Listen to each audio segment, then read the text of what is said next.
반갑습니다. 언제나 네 편 메가스터디 최적입니다. 고2 학교시험 대비하셔야 됩니다. 그리고 이 영상을 보겠다고 클릭한 친구들은 당연히 학교시험을 대비해보겠다. 그리고 어쨌거나 시작을 했으니 만점까지 노려보자. 만점이 힘들면 1등급, 1등급 힘들면 2등급. 계속 목표를 낮추는 건 아니죠. 그래서 시험을 딱 준비할 때는 만점을 받겠다. 또 하나는 여러분이 지금 준비하는 이 학교시험 대비가 어느 정도의 의미를 갖게 되느냐. 입시 전반적으로 여러분은 1호 교육과정의 마지막이거든요. 그러니까 두 번은 없다는 각오로 이게 어떤 일이 벌어지냐. 지금 현재 여러분 고등학교의 1학년 후배들, 그러니까 1년 차이밖에 안 되는데 1학년 후배들은 완전히 입시 제도가 바뀝니다.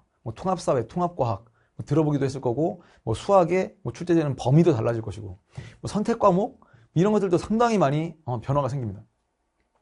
아예 사회탐구는 선택 과목 자체가 없는 거고요. 그 다음에 국어 등등 이런 교과목 자체에 큰 변화가 생기다 보니까 일단은 학교 시험도 잘 대비를 해서 자기가 준비하는 입시 전형에 따라서 한 번에 가겠다라고 생각을 하게 되면 좀 장기적인 계획을 세워서 두 번은 없다는 각오로 그때 고2 올라가서 첫 치러지는 1학기 1차 지필평가 혹은 중간고사라고 부르지 않습니까? 어떻게 대비를 할까? 선생님은 어떤 느낌으로 이런 캐스트를 찍냐면 그러니까 선생님이 너라면 특히나 메가스터디에 와서 공부를 하는 너라면 난 이렇게 할 것 같다. 이 느낌으로 말씀을 드리는 겁니다. 단순하게 누군가를 가르치는 입장에서 너 이렇게 한번 해봐 라기보다는 내가 너라면 선생님이 여러분이면 그냥 선행학습을 할 것 같아요. 근데 요즘 보면 선행학습이라는 말 자체가 되게 좀 부정적으로 쓰는 경향이 있거든요. 예를 들면 고등학교 때 배울 걸 초등학교 때부터 그런 얘기 아니고 고2 때 배울 내용을 조금 더 앞서가 보자라는 얘기예요. 그러니까 공부를 자기가 만약에 사회문화를 해, 정치화법을 해, 2학년 때 올라가서 배울 거야. 특히나 2학년 때 정법 공부하는 친구들이 많겠죠. 그럼 학교에서 선생님께서 열심히 아주 잘 설명해 주십니다, 분명히. 근데 그거를 처음으로 딱 맞닥뜨릴 때 당연히 정법 같은 경우는 여러분이 잘 모르는 표현들이 나오기 때문에 낯설어요. 낯서니까 재미가 없을 수도 있고 문제가 또 어렵게 느껴진다면 푸는 재미도 없어요. 자, 그걸 우리 메가스터디에 와서 선행학습. 그러니까 조금만 빨리 해보자는 얘기죠. 조금만 빨리 해보자.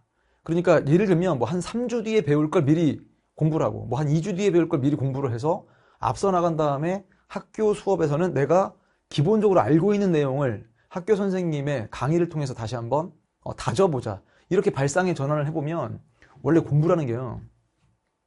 내가 아는 걸 듣잖아요. 그러면 안 들을 것 같죠. 나 이거 다 공부했는데 뭐하러 들어? 오히려 그게 아닐걸요. 한 번이라도 경험해본 친구들은 내가 아는 걸 학교 선생님께서는 어떻게 설명해 주실까? 최적이라는 사람의 설명 방식과 비슷할 수도 있지만 다를 수도 있기 때문에 또는 중요한 포인트들은 당연히 이게 학교 시험 대비니까 학교 선생님의 강의와 수업 교재 그 속에서 다 나오게 돼 있잖아요. 그러니까 전반적으로 표준화된 강의를 통해서 먼저 쌓으시고 그 다음 학교마다의 좀 독특한 그런 범위와 깊이에 있어서 학교 선생님의 수업 내용이 당연히 다른 학교랑 다를 거고 여러분이 다니는 학교에서 치러지는 그 시험은 여러분을 가르치는 선생님이 내실 거니까 그러면서 두 번 공부하기 시작하면 이게 또 재미가 있어요. 그렇다면 누구와 함께 공부할 것인가? 이건 선생님의 강의 홍보 이런 자리가 아니기 때문에 만약에 내가 인강을 선택한다라고 하면 그 선생님의 전공도 볼 것이고 어느 정도 경력을 쌓아봤냐, 어디서 강의를 했냐, 등등 이런 것들을 통해서 누구와 함께 공부할 것인가를 정하고 어차피 첫 공부라고 하는 거는 자 한번 생각해 보세요. 여러분이 고등학교 2학년 정도가 됐다면 책을 보면서 그냥 읽고 거기 나와 있는 내용을 익히고 교과서에 나와 있는 걸 또 읽어가면서 이게 이런 뜻인가?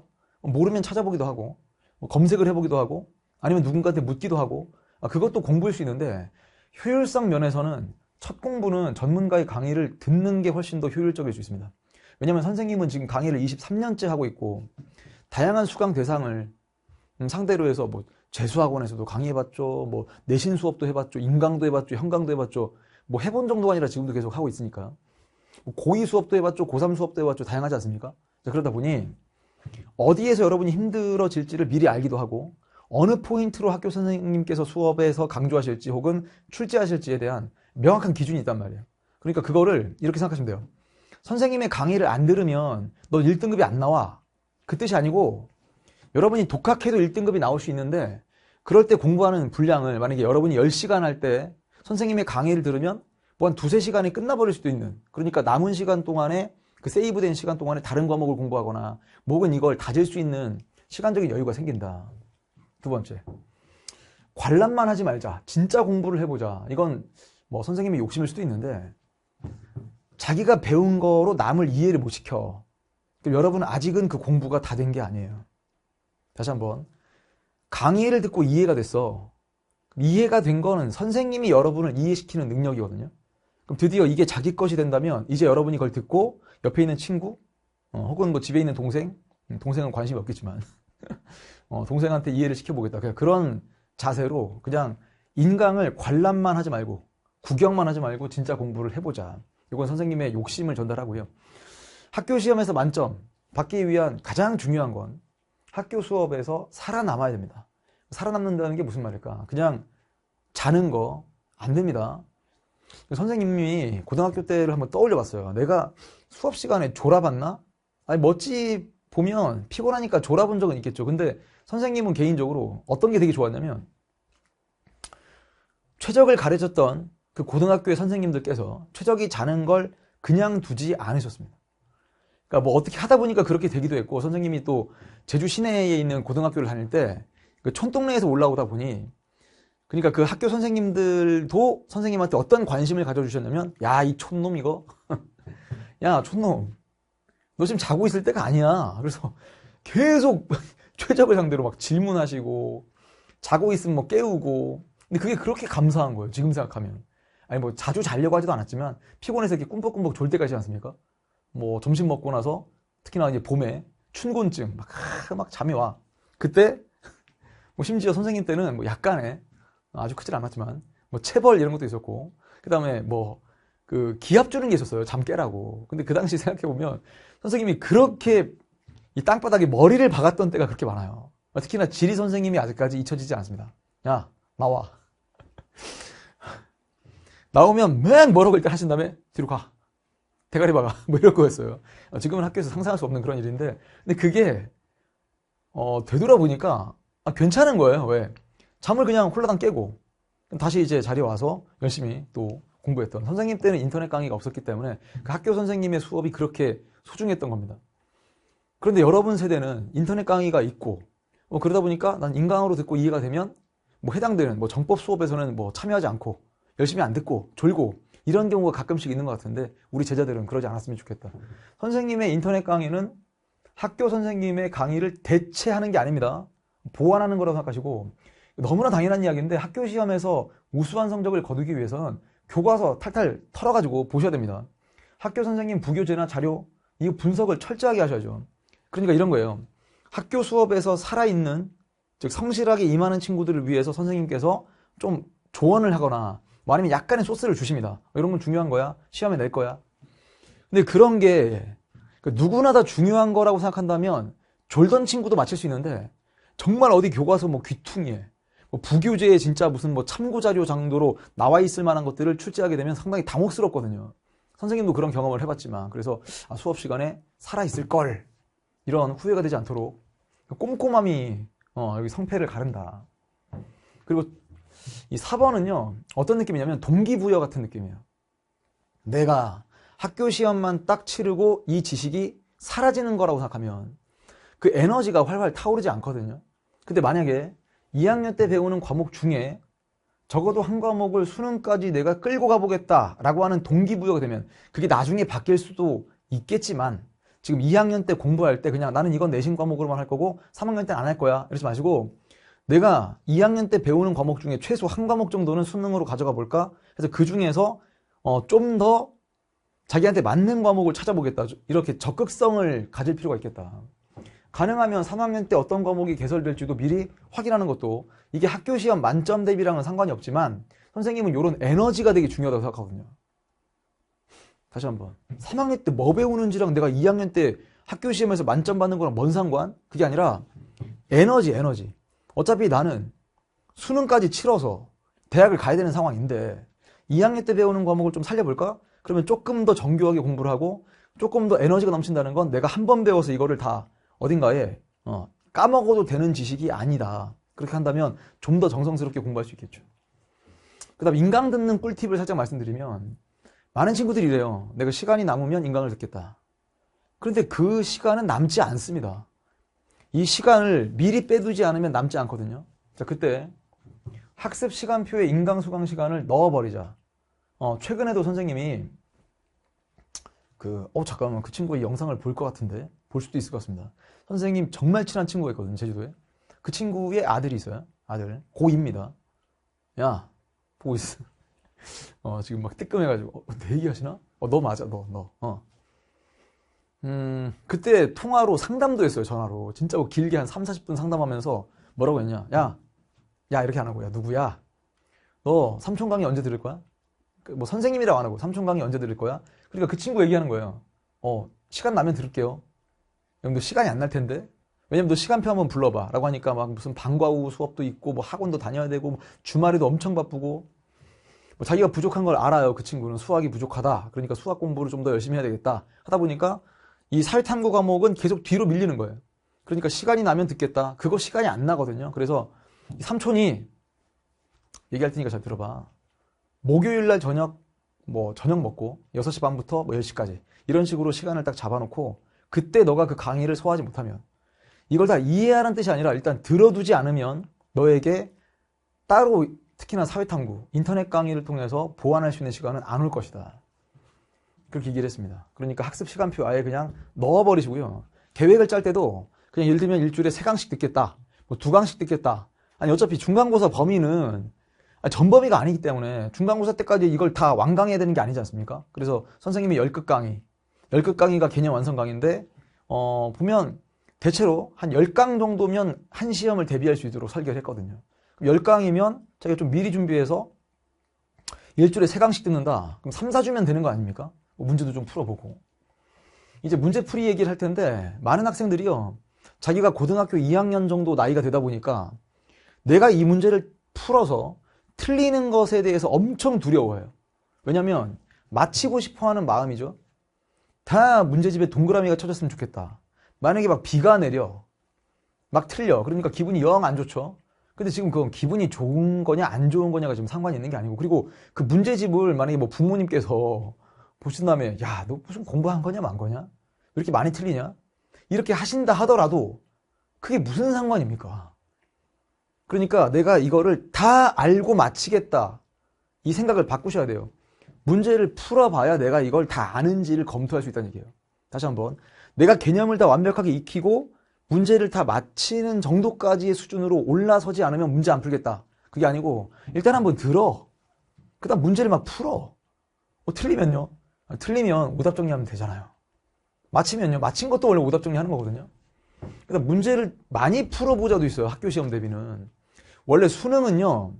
20문제를 30분 동안 풀지 않습니까? 자, 그러다 보니까 아주 똘똘한 문제를 반복적으로 자기가 완전히 그 문제 꿰 때까지 반복하는 거. 근데 학교 시험은 1년 정도의 텀을 두고, 아니 그래요. 어떤 학교는 한 학기에 이걸 다 배우는 학교도 있어요. 근데 그냥 1년이라고 할게요. 1년의 텀을 두고 여러분이 한 4분의 1, 4분의 1 정도씩을 준비해 나가는 과정에서 그때 만약에 중간고사를 준비하는데 그 해당되는 파트의 문제만 한 300문제 풀 수 있어요. 얼마든지. 아, 왜? 1년 동안에 만약에 1년 동안 1200문제다 라고 한다면 야, 1200문제를 언제 풀어? 한 시험마다 300문제면 충분하거든요. 근데 그 300문제를 생각해 보세요. 여러분은 수학 문제도 어떨 때는 막 진짜 집중적으로 학습할 때 하루에도 막 100문제씩 풀거든요. 근데 이걸 벼락치기 하라는 게 아니라 300문제라고 생각하면 어마어마하니까 막 중간에 놔버리고 싶을 거야. 그게 아니라 한 주제에 여러 문제들을 풀기 시작하는 거야. 사회탐구는. 그러니까 뭐 학력평가 문제도 풀어보고 뭐 수능 문제도 풀어보고 모의평가 문제도 풀어보고. 자, 그러기 위해서 선생님이 10끝 교재 활용하는 친구들 알 겁니다. 거기 문제가 이제 워낙 많잖아요. 그래서 그 문제의 양을 늘리면서 피지컬을 쌓는 것도 아주 중요한 연습이 된다. 그러니까 많은 문제를 풀어보겠다 플러스 내가 문제를 풀면서 틀리는 거 절대 겁내지 않겠다. 그 다음 뭐 중간고사 망쳤다고 기말고사 포기할 거냐? 그거 아니라 그랬죠. 중간고사를 망쳤으면 그 망쳤다고 해서 이게 진짜 무슨 빵점 수준까지는 아니잖아요. 그러면 그때 자기가 어디가 좀 문제인 건지를 생각을 하고 자, 더 하나 중요한 건 이게 전범위의 시험을 반복적으로 푸는 게 아니죠. 수능 준비하는 것처럼. 그게 아니라 4분의 1 정도의 시험에서 중간고사에서 좋은 성적을 못 거뒀어. 그럼 그 다음 시험은 다른 주제인 거예요. 그러니까 앞에 거를 틀렸다고 해서 뒤에 걸 꼭 틀린다는 그런 확신이 없는 거죠. 오히려 앞에 것에서 다소 부족한 게 생긴다 하더라도 이 기말고사의 주제는 다른 걸 수도 있어요. 그럼 조금 더 설렘을 가지고 열심히 해보자. 반대도 있죠. 중간고사 때 잘 봤어요. 그럼 중간고사 때 잘 본 거 가지고 그냥 기말고사를 치를 수 있는 게 아니지 않습니까? 그러니까 중간고사 때 잘 본 것도 자신감이 되고 성취감으로 이제 돌아오는 거. 아, 이건 진짜 박수 받아 마땅하긴 한데 중간고사 잘 봤다고 해서 기말고사 점수가 또 따라오는 게 아니니까 중간고사 잘 본 만큼 기말고사도 정성스럽게 준비를 하셔야 됩니다. 자, 마지막은 또 선생님의 바람인데 학교 시험 대비에만 의미를 두지 말고, 잠깐만 번호가 잘못된 것 같은데, 그렇죠? 여기가 지금 8번입니다. 학교 시험 대비에만 의미를 두지 말고 수능까지 멀리 길게 보자. 이건 무슨 말이냐면 아까도 얘기했던 것처럼 에너지의 문제예요. 수능까지 본다는 건 예를 들면 2학년 때 학교 시험에서 1등급 받았다고 해서 수능 1등급이 보장되는 건 아니지만 학교 시험에서 1등급 받을 만큼의 개념학습을 해둔 거라면 진짜 3학 올라갔을 때 거기서 문제풀이라든지 약간의 이 수능에 좀 기술적인 것들, 스킬적인 것들만 다루면 금방금방 되거든요. 그러니까 조금 길게 보면서 에너지를 불태워보자. 내가 2학년 때 배운 거 그냥 2학년 때 끝 말고 2학년 때 배운 것도 3학년 때 써먹을 수 있겠구나 해야만 덜 지칩니다. 언제나 우리 제자들의 적자들의 1등급과 만점을 위해서 혼신을 다해서 강의하겠다. 참 그런 마음으로 강의한 지 벌써 23년. 여러분이 태어나기 훨씬 이전부터 선생님은 강의를 해왔는데 요즘 그런 생각이 많이 들어요. 아까도 살짝 이야기했잖아요. 선생님이 지금 이 자리에 서가지고 분필을 들고 선생님이 준비해온 이 화면 내용에 이야기를 전달을 할 때 얼마만큼 우리 제자들이 이 얘기를 들었을 때 피부에 와닿을까. 근데 다시 한번 말씀드리지만 선생님이 그냥 내가 강사니까 근데 제자들은 이렇게 하는 게 좋아 라기보다는 내가 너라면이에요. 내가 너라면 선생님은 진짜 에너지를 이렇게 불태울 겁니다. 왜 그런 거냐? 솔직하게 말씀드리면 이것보다 잘할 수 있는 게 없기 때문에. 정말 고등학교 때는 그 생각 못 했거든요. 고등학교 때는 막 시건방이 막 하늘을 막 찌르는 거죠. 막 건방지게 막 내가 뭐 공부 좀만 하면 될 것 같아. 혹은 야 내가 굳이 공부를 안 해도 말이야 나 음악으로 먹고 살 수 있을 것 같은데 아니야. 음악도 하면 할수록 그냥 막 한계에 부딪혀. 그러니까 오히려 음악으로 성공하는 것보다 공부로 성공하는 게 더 훨씬 더 내 능력이 훨씬 더 나을 것 같은데. 운동 잘 못해. 그림 잘 못 그려. 그럼 뭘 하지? 내가 뭐 외국어를 엄청 잘해서 외국 나가 살면서 뭔가 샬라샬라 이것도 아닌 것 같아. 그래서 그 당시에는 선생님은 이게 일명 비교 우위라고 하죠. 비교 우위. 내가 압도적으로 남보다 잘한다 라기보다는 내가 할 수 있는 것들을 이렇게 나열했을 때 그나마 얘가 제일 나은 거야. 그럼 선생님은 거기다가 온 에너지를 집중을 합니다. 마찬가지죠. 선생님이 지금 강사하는 이유는 다른 누구보다 내가 강의를 잘해 이게 아니고 선생님이 할 수 있는 것들 중에 가장 잘하는 게 강의인 거예요. 그럼 여기에다가 딱 난 강의를 하겠다 그래서 모든 에너지와 열정을 투자하는 거죠. 그러니까 여러분도 공부할 때 어찌 보면 되게 지치고 힘들겠지만 한 번만 생각해 보세요. 공부 아니고 뭘 정말 잘할 수 있는 게 뭐가 있을까 한번 찾아보시고 공부보다 더 잘할 수 있는 게 있다. 그쪽으로 가는 거 선생님은 크게 응원하고 박수를 치고 싶습니다. 근데 이것도 한번 공부를 해보면 야 그러네 막상 안 할 때는 몰랐지만 해보니까 당연히 힘든 것도 있지만 막상 해보면 별로 안 힘든다는 생각이 들 수도 있겠습니다. 선생님이 여러분을 응원하는 방식은 뭐다? 열심히 강의하는 것, 열심히 교재를 만드는 것, 혹은 이런 영상, 캐스트를 통해서 여러분한테 조언해주면서 좀 더 힘을 낼 수 있도록 응원하는 것. 그래서 모든 시험에서 우리 적자들이 생존할 수 있도록, 성공할 수 있도록 돕겠습니다. 이 운명적 본강의라고 한다면 이 본강의가 뭘까? 뭐 고2 학생들이니까 아마도 열끝 강의를 많이 듣지 않을까.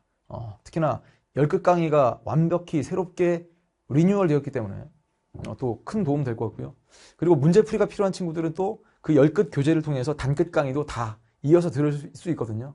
선생님이 아주 커리큘럼도 잘 준비해 놨으니까요. 여러분은 그냥 교재 준비하시고 열심히 수강하시고 문제 푸시고 오답 정리한 다음에 시험에 딱 들어갔을 때 이게 다 아는 건데 이 느낌이 한번 드는 순간 그때부터는 선생님이 굳이 다음 캐스트로 얘기하지 않아도 여러분은 스스로 공부하게 될 겁니다. 자, 응원하겠습니다. 피스 최적이었습니다.